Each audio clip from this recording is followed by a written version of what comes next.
In today's video, I'm going to teach you how to use the Asana Workload Management feature. This is a fantastic tool to help you efficiently manage your team's tasks and ensure everyone is working at their optimal capacity. Let's dive right in. First things first, you need to access the workload feature. Start by going to the Asana website, that's www.asana.com.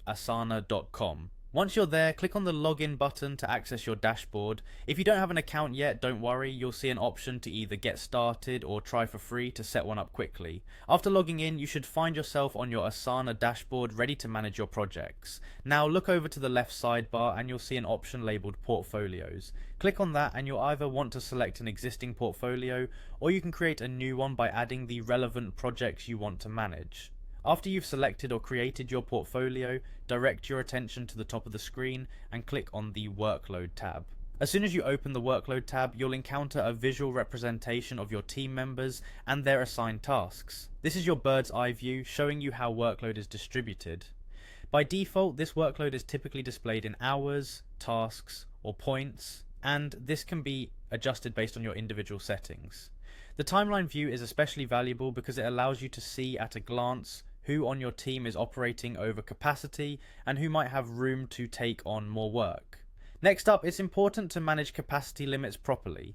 Click on Settings or simply select a team member's name whose workload you want to edit. You'll be able to set their weekly capacity, let's say, to 40 hours per week. This feature is smart enough to flag if someone is overbooked, ensuring you can take measures to revisit how tasks are allocated. Now, say someone is overbooked, it's time to either reassign or reschedule tasks to balance things out.